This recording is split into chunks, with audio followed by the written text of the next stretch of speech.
FLM, wide open thinking, world-class work, and far-reaching results. Now with locations in Minneapolis, Columbus, Indianapolis, and Washington, D.C. A strategic marketing and communications company dedicated to serving clients who specialize in the business of agriculture and the life of rural communities.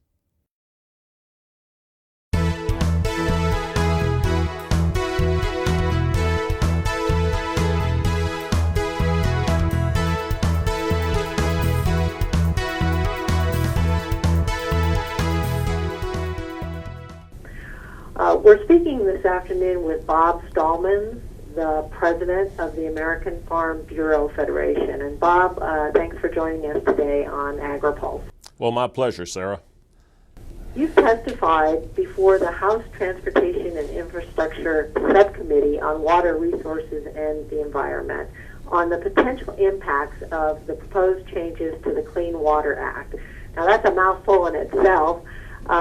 What we heard during that testimony before you were able to speak was the testimony from both the EPA and the Army Corps of Engineers, who will be implementing their final rule once it's finalized, still in the proposal stage right now. And they testified that the proposed rule under consideration will both reduce the cost and provide what they describe as much needed clarity for everyone involved.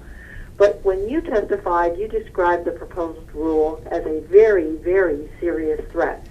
So why are there such strong opposing views on this issue? Well, EPA, from the time the proposal's been released, has been working on pretty much a PR and charm offensive about how this rule is really better, it's really not going to expand their jurisdiction, and it's no problem for farmers because we're going to be exempt. Unfortunately, the intents and assurances of EPA officials really don't mean anything because what will be litigated in court will be the words in the rule. And when you read the words in the rule and look at the definitions and look at the descriptions, you can see it's a broad expansion of control from where EPA is today. And that control and expansion moves into farming and ranching territory. And farmers and ranchers should be very concerned about that. So can you give us one or two very concrete examples of how you believe this proposed rule will add that extra burden on farmers and ranchers? Well, absolutely. I can probably use my own farm as an example. I farm rice. There is an exclusion for rice farming if you dike land that is all dry land to start with and has no wetlands or no ditches. And use it exclusively for rice growing. And exclusively is an important word because that's interpreted to mean only for rice farming. Well, first, my rice farm has numerous ditches, both to drain water and to bring water to the field in terms of irrigation water. Some of those ditches go through the middle of the field.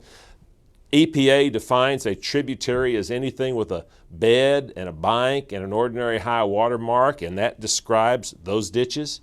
And so that brings me, theoretically, under control of this rule.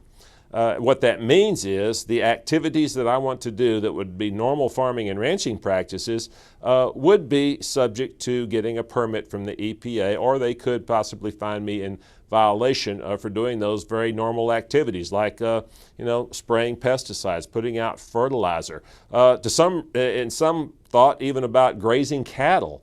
That somehow grazing cattle in a ditch that's defined as a jurisdictional water could require the need for a permit. And we have to be very careful now about how this rule is ultimately laid out because those little details will put the devil in the rule and also cause us a lot of hurt in farming and ranching. Now, EPA Administrator Gina McCarthy has been very careful to point out that she worked closely with Agriculture Secretary Tom Vilsack to list 56 specific exemptions for agriculture. Why isn't that helpful? Well, this is complicated, and this is where you have to pull back the curtain and look at current law, the current position of EPA and the Corps of Engineers, and also what we have now in terms of a normal farming and ranching exemption. Partly the question is that only prevents you getting a permit for what's known as Section 404, which is the dredge and fill permit. It does not exempt you from other sections of the Clean Water Act. Section 402, which has to do with non-point discharge elimination system. Farmers and ranchers, I think, are familiar with the court case that basically said a spray nozzle spraying agricultural chemicals is a point source, and if you do that over waters of the U.S., however they're defined, and it doesn't have to be water, that you're subject to a permit. So it's very limited in terms of its effect there. The second point is that there was a court case supporting an assertion 1987 by EPA and the Corps of Engineers that when Congress modified the law in 1977 to give the normal farming and ranching exemption, that should be interpreted to mean that you have to farm continuously on the same land since 1977. If you have begun farming after that and our land has changed use, that therefore you're not qualified for that normal farming and ranching exemption. The other issue is that these conservation practices have been voluntary incentive-based practices over the years and with the NRCS that have been very beneficial. We've improved water quality. Farmers and ranchers have done a good job, but now we're turning those requirements into in essence, a de facto permitting process. And that was something that we talked about early on and certainly want to avoid. The 56, though, do not include all normal farming and ranching activities. It doesn't include things like no-till and reduced tillage. It doesn't even include those practices which are so widespread in American agriculture. So to make statements that somehow normal farming and ranching is exempt based on that interpretive rule is just not accurate based on the words that are being proposed. You also have some concerns about implementation on how this would be implemented by both the EPA and the Army Corps of Engineers. How do you think that they're going to be able to take this proposed rule and define each of these little instances and examples that vary from one part of the country to the other on agricultural land? Well, as a practical matter, they will not go out and give you a delineation of everywhere that they think they have jurisdiction. The way this rule would be used if it were implemented is much like the Endangered Species Act has been used.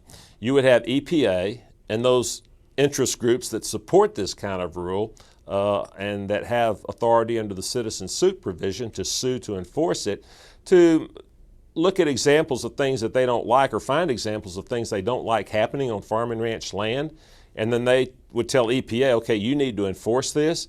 And then so EPA will go out on that basis and then, find whatever problem exists and then see if your activity or your normal farming and ranching activity violates the rule.